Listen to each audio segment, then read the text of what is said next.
வணக்கம் நண்பா. இன்னைக்கு நம்ம வந்து நொங்கு பனை மரத்துலேருந்து பயணி வந்து நண்பா எடுக்க போறோம். அதாவது பெண் பனை மரத்துலேருந்து பயணிய வந்து எப்படி ரெடி பண்றது, அதுலேருந்து சுட்டு போட வைக்கிறது அப்படிங்கிறத இன்னைக்கு நம்ம இந்த வீடியோல பார்க்கலாம். வாங்க இப்ப பார்ப்போம். நண்பா பனை மரத்துல வந்து 2 வகை இருக்கு. ஒண்ணு வந்து ஆண், இன்னொன்னு வந்து பெண். 2க்குமே வந்து தனித்தனி கடிப்பு வச்சு தான் நம்ம வந்து எடுக்க முடியும். இன்னைக்கு நம்ம வந்து பெண் பனையா எடுக்கிறனால இந்த கடிப்பு எடுத்திருக்கோம். வாங்க இத கொண்டு போலாம். இப்போ நண்பா நம்ம பார்க்குறோம்ல இந்த பனை மரத்துல தான் நம்ம வந்து மேலே போய் எடுக்க போறோம். இடுக்கி பயணி வந்து எடுக்க போறோம். இது வந்து பெண் பனை. வாங்க இப்போ மேலே கொண்டு போலாம். கடிப்புலாம் நண்பா கொண்டு வந்தாச்சு. இனி மேலே ஏறி இப்போ பார்ப்போம். நண்பா மேலே கொண்டு வந்தாச்சு. நான் வந்து மேலே ஏறியாச்சு. இனி வந்து பாலைய வந்து எடுக்கிறத பார்க்கலாம். நண்பா இதுதான் அந்த பாலை. இதுல இருந்தா நம்ம வந்து இடுக்கி பயணி வந்து சொட்டு போட வைக்கணும். ஃபர்ஸ்ட் வந்து இந்த மாதிரி நண்பா நெட்டுக்குள்ள வந்து சின்னதா குட்டியா இருக்கனால நெட்டுக்குள்ள வந்து இருக்கும். நம்ம இந்த ஸ்டேஜ்ல இடுக்குனா மட்டும் தான் பயணி சொட்டு போடும். இதுக்கு மேல நண்பா முத்தி அதாவது இன்னும் ஒரு 2, 3 நாள்ல வந்து அந்த கண்ணு வந்து ஒரு ஒரு நுங்கா வந்து நண்பா ஊத ஆரம்பிச்சிடும். அதுக்கப்புறம் நம்ம இடுக்குனீங்கன்னா பயணி சுத்தமா வராது. இந்த ஸ்டேஜ் தான் கரெக்டான ஸ்டேஜ். இதுவே நண்பா கொஞ்சம் தாழ்ந்த மாதிரி தான் இருக்கு. இருந்தாலும் நண்பா இது வந்து சூப்பர் பாலை தான். இதுல வந்து இடுக்குனாலே பயணி வந்து உங்களுக்கு வரும். இப்போ நண்பா எல்லாமே நெட்டெல்லாம் வெட்டியாச்சு. வெட்டிட்டு கடிப்பு வந்து நண்பா கடைசியில் போட்டு நண்பா எடுக்க ஆரம்பிங்க. நம்ம ஆண் பனை மரத்தில் வந்து ஒரு கேப் இல்லாமல் நண்பா ஃபுல்லாக வந்து டைட்டாக நைப்போம். நச்சாலும் அந்த அளவை வந்து வெடிக்க தான் செய்யும். வேறு எதுவுமே செய்யாது. ஆனால் இந்த பெண் பனை மரத்தில் வந்து நம்ம வந்து கவனமாக இருக்கணும்.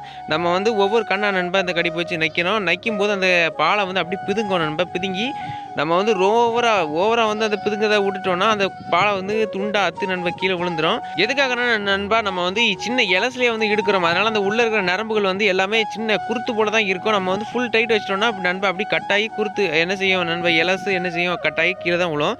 இதே நம்ம நொங்குலாம் ஊதின பிறகு எடுக்கினீங்கன்னா ஒன்றும் செய்யாது. நொங்கு ஊதின பிறகு இடுக்கி அவசியமே கிடையாது.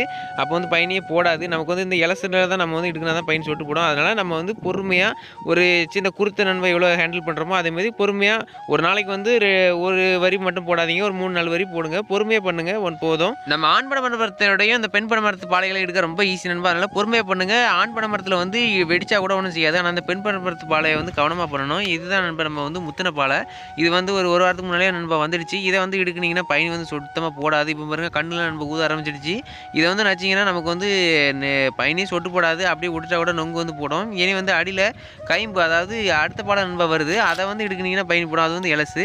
இப்போ நம்ம இந்த பாத்திரம் நண்பா இந்த பாலைக்கும் நம்ம வந்து ஏற்கனவே இடுக்கின பாலைக்கும் வித்தியாசத்தை பாருங்க. இந்த பாலை வந்து எவ்வளோ தடியாக இருந்துச்சு. நம்ம இடுக்கின பாலையை பாருங்க பென்சில் குச்சி மாதிரி சூப்பராக இருக்கும் நண்பா. இந்த மாதிரி இருந்தால் தான் நம்ம 3 நாள் இடுக்கு முடிச்ச பிறகு விட்டிங்கன்னா பயணி வந்து சூப்பராக போடும் நண்பா. இந்த டெக்னிக் தான் நம்ம வந்து பெண் பனை மரத்தில் பயன் எடுக்கிற டெக்னிக்கு. இந்த வீடியோ பிடிச்சதா லைக் பண்ணிக்கோங்க. ஏதாவது சந்தேகம் இருந்தால் நண்பா கமெண்ட்டில் கேளுங்க.